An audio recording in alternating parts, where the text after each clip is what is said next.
NZ। हमारी और वीडियो देखने के लिए चैनल को सब्सक्राइब करें, बेल आइकन दबाएं और एक प्यारा सा कमेंट जरूर करें। एक दिन सृष्टि की अभी अभी शादी हुई थी। सृष्टि के ससुराल में सास सावित्री, ससुर धर्मपाल, ननंद पिंकी और उसकी छोटी ननंद गुड़िया पति विक्की के साथ बड़ी खुशी से रहती थी। सृष्टि मिश्रा परिवार की एक लौती बहू थी और सभी से मिलजुल कर रहती थी। सृष्टि के घर आने से सब बड़े ही खुश थे। भैया भाभी इस घर में नई नई आई है। जब से भाभी आई है किचन में लगी रहती है। आज संडे है तो क्यों न शाम को बाहर डिनर पर ले चले। सामने सृष्टि भी बैठी होती है और ये सुनकर मुस्कुराने लगती है। वैसे भी हम सबको साथ में कितने दिन हो गए हैं कहीं गए हुए।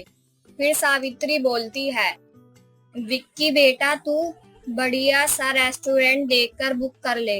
मैं तेरी बड़ी बहन पिंकी को भी बता देती हूँ, वो भी थोड़ा सा अपनी भाभी के साथ समय बिता लेगी। माँ मैं अपने ससुराल वालों को भी ले आऊं? ठीक है तू अपने ससुराल वालों को भी लेकर आ जाना। सावित्री विक्की से बोलती है, बेटा तू ऐसा कर 10 लोगों के लिए टेबल बुक कर दे। पिंकी के ससुराल वाले भी सब आ रहे हैं। ठीक है माँ, मैं रेस्टोरेंट बुक कर देता हूँ। और शाम को पिंकी अपने सास ससुर और पति के साथ रेस्टोरेंट पहुँच जाती है। डिनर करने के बाद मीठा खाते हैं। मैं तो गुलाब जामुन खाऊंगी और मैं जलेबी और मैं रसमलाई। और उसके बाद विक्की बिल देखकर चौंक जाता है। 12,000 का बिल। अरे बाप रे बाप, मेरे आधे महीने की तनख्वाह तो इसी में चली जाती है। अगर हम 5 ही डिनर पर जाते तो शायद इतना बिल नहीं आता। कोई बात नहीं सृष्टि, इस बहाने सबने साथ में डिनर तो कर लिया। जब भी वो कहीं जाते तो वो अपने रिश्तेदारों को भी बुला लेती। सावित्री की फ्रेंड वाटर पार्क जाती है और अपने इंस्टाग्राम पर अपनी फोटो पोस्ट करती है। वैसे गर्मी में वाटर पार्क जाने का भी अलग ही मजा है। हम भी चलते हैं वाटर पार्क। वाटर पार्क वहाँ तो मैं गई नहीं। ठीक है मैं देखता हूँ। सावित्री अपने भाई से बात कर रही होती है। भाई इस बार हम वाटर पार्क जा रहे हैं और वहाँ झूले भी हैं, बच्चों को भी लेकर चलना। विक्की माँ की बात सुनकर सृष्टि की तरफ देखने लगता है। माँ जी हम 5 ही चलते हैं ना। और रही पैसों की बात तो तू अपने घर वालों को फोन करके मांग ले, इतना तो वो कर ही सकते हैं। सृष्टि चौंक जाती है और अपने पापा से बोलकर पैसे बैंक में ले लेती है और सब वाटर पार्क चले जाते हैं। नहाकर सावित्री अपने भाई से बोलती है, भाई बचपन में हम ऐसे ही एंजॉय करते थे। हाँ दीदी। फिर एक दिन सृष्टि बाजार जाती है, तभी उसे पड़ोसन की बेटी सीमा मिलती है। कैसी है तू सृष्टि, बड़े दिनों बाद दिखी है। मैं तो ठीक हूँ, तू कहाँ थी?